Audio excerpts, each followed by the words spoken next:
আপনারা প্রথমে দেখলেন কষা জায়েদ ইন্ডিয়ারে ছেঁচড়া কইতেছে, এমন ভিডিও তো দেখছেন। গত বছর সেপ্টেম্বর মাসে খাগড়াছড়িতে কিছু ঘটনা ঘটেছিল, 3 জন মারা গেছিল।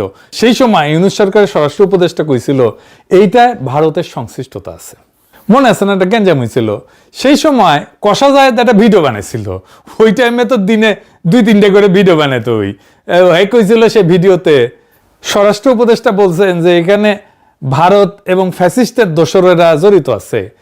আমি মনে করি ওই কষা জায়েদ করছে, আমি মনে করি থাকতেই পারে। বাংলাদেশে যেখানে কোনো একটা কেওয়াস বা বিশৃঙ্খলা তৈরির সম্ভাবনা আছে, সেখানে আওয়ামী লীগ এবং তার টাকা কাজ করবে, সেখানেই ভারত কাজ করবে। এটা নিয়ে আমার ন্যূনতম কোনো দ্বিধার কিছু নাই। কষা জায়েদ নিজে কইছিল। আরো কইছিল পাহাড়ে বা আমাদের দেশে আগে যখন ইনসার্জেন্সি বিদ্রোহ ছিল, তখন ভারত প্রত্যক্ষভাবে তাদের মদত দিছে। এগুলো আমাদের জানা তথ্য। সুতরাং ভারত এখনকার প্রেক্ষাপটে বাংলাদেশকে চাপে রাখার জন্য এমন কিছু করবে না, এটা আমি মনে করি না। করতেই পারে, কিন্তু সরকারের এই কাজগুলো অনেক আগে থেকে বুঝে প্রিএমটিভ স্টেপস নেওয়ার দরকার ছিল। ঘটনা ঘটার পরেও এমনভাবে পরিস্থিতি নিয়ন্ত্রণে নেওয়া দরকার ছিল যাতে অন্তত জানমালের ক্ষয়ক্ষতি না হয়। আমরা মর্মান্তিকভাবে 3 জন মানুষ মারা যেতে দেখলাম, সেই ঘটনাগুলো যেন না ঘটে।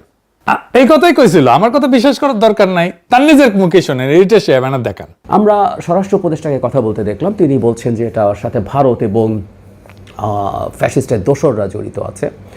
আমি মনে করি থাকতেই পারে। বাংলাদেশে যেখানে যেখানে কোনো একটা কেওস তৈরির সম্ভাবনা আছে এবং এই কেওসটাকে আরও বেশি খারাপ করে তোলার সম্ভাবনা আছে, সেখানেই আওয়ামী লীগ এবং তার টাকা কাজ করবে, সেখানেই ভারত কাজ করবে। এটা নিয়ে আমার কোনো ন্যূনতম কোনো দ্বিধার কিছু নেই। আর পাহাড়ে আমাদের আগে যখন ইনসার্জেন্সি ছিল, তখন ভারত প্রত্যক্ষভাবে সেটায় মদত দিয়েছে, এগুলো আমাদের জানা তথ্য।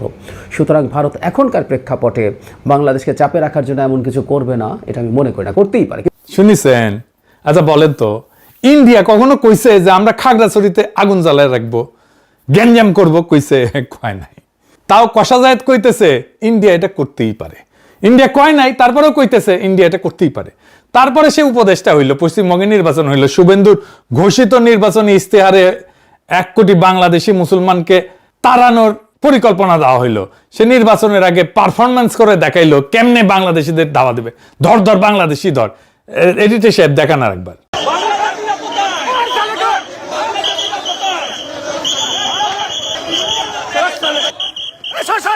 सब बांग्लादेशी मुसलमान, सब बांग्लादेशी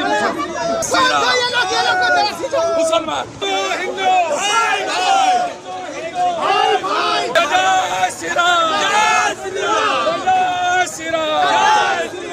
দেখেছেন না? এটা তারা ডিটেনশন সেন্টার বানাইলো, সেখানে সে ডিটেনশন সেন্টার অনেককে আটকে রাখলো, সেখান থেকে নানা পয়েন্ট দিয়ে বাংলাদেশে পুশিনের চেষ্টা করলো, অনেকগুলো পয়েন্ট দিয়ে রাত্রেবেলা করে। আমাদের বিজিবি ঠেকাইলো গ্রামবাসীর সহায়তায়। অনেক পরিবার নোম্যান্স ল্যান্ডে অবর্ণনীয় কষ্টের দিনের পর দিন কাটাইলো, আমরা দেখছি না? শুভেন্দু দাবি করলো 5000 পুশব্যাক করেছে, এর মধ্যেই কোনটিতে ঢুকিছে কে জানে। আর এই কষা জায়েদ কইলো ইন্ডিয়া ইচ্ছা করে না এটা। ঠিক একই সময় আসলো ইন্ডিয়ার নতুন হাই কমিশনার।